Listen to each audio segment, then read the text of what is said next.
وہ اس بات پہ قادر ہے کہ اچھوں سے بروں کو پیدا کر دے، اس بات پہ بھی قادر ہے کہ اچھوں کی اولادیں بھی نیک نہ ہو سکیں۔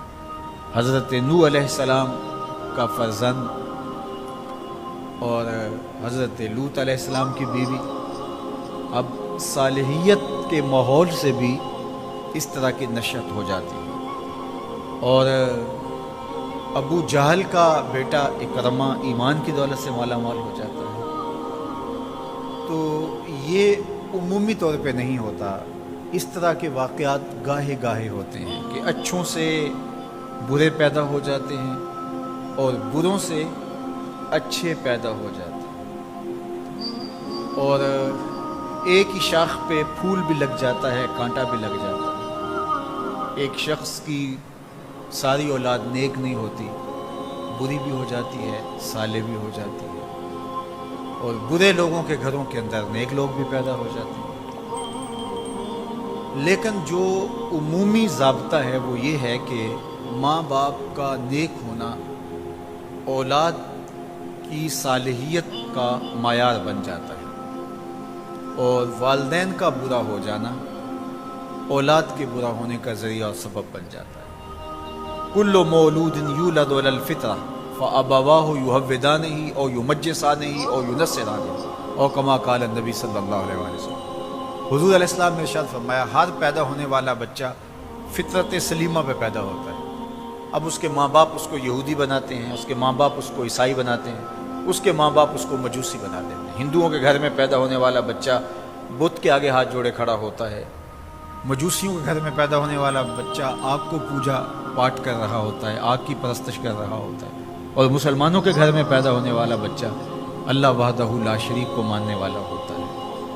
تو ماں باپ کے اثرات اولاد کے اوپر مرتب ہوتے ہیں۔ عربی کا ایک مقولہ ہے الولد سر لابی، کہ بیٹا اولاد کا، بیٹا باپ کا راز ہوتا ہے، باپ کی نشانی ہوتا ہے، تو ضرور ماں باپ کے اثرات مرتب ہوتے ہیں۔ تو اس لیے جب اولاد کا رشتہ تلاش کرنے نکلیں تو اس وقت ان چیزوں کا خیال کرنا ضروری ہوتا ہے تاکہ ہماری نسل محفوظ ہو جائے، ہماری نسل صالحیت کے نور میں پروان چڑھے۔ اب یہ فکر مجھے بھی ہے، ایک چور بھی یہ سوچتا ہے کہ میری اولاد نیک ہو۔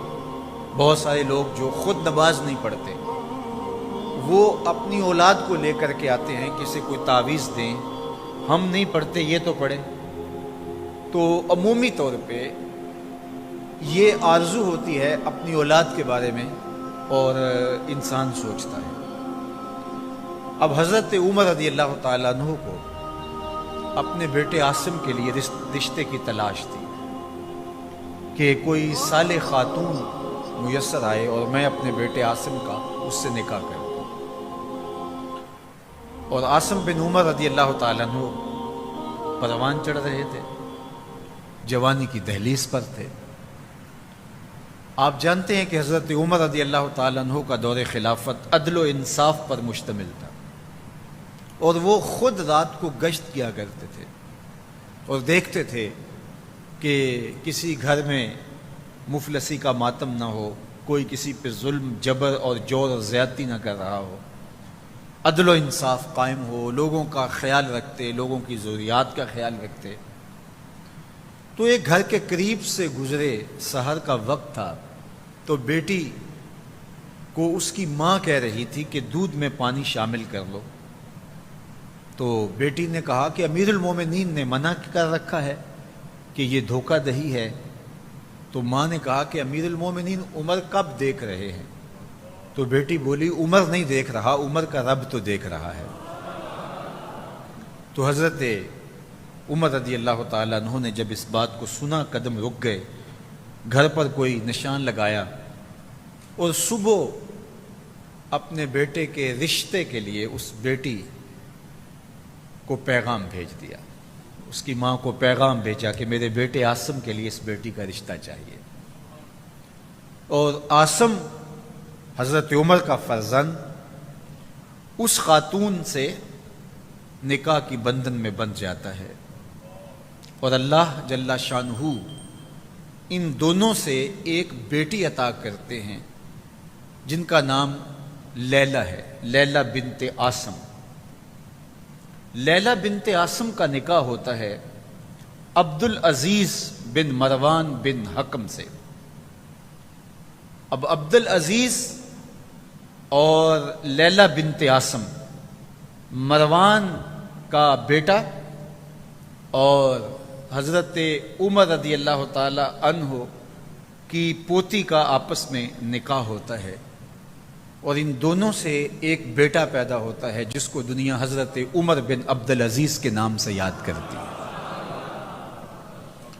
ماں حضرت لیلہ بنت عاصم ہے اور باپ عبد العزیز بن مروان ہے۔ حضرت عمر بن عبد العزیز رضی اللہ تعالی عنہ علم دوست تھے، متقی اور پرہیزگار تھے۔ ان کے اپنے استاد کا بیان ہے کہ میں نے زندگی میں اتنا صالح شخص، اللہ سے ڈرنے والا شخص نہیں دیکھا۔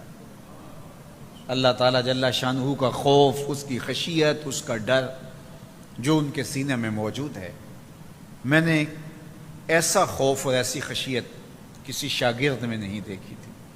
بڑے شوق سے، اشتیاق سے علم دین حاصل کرتے ہیں،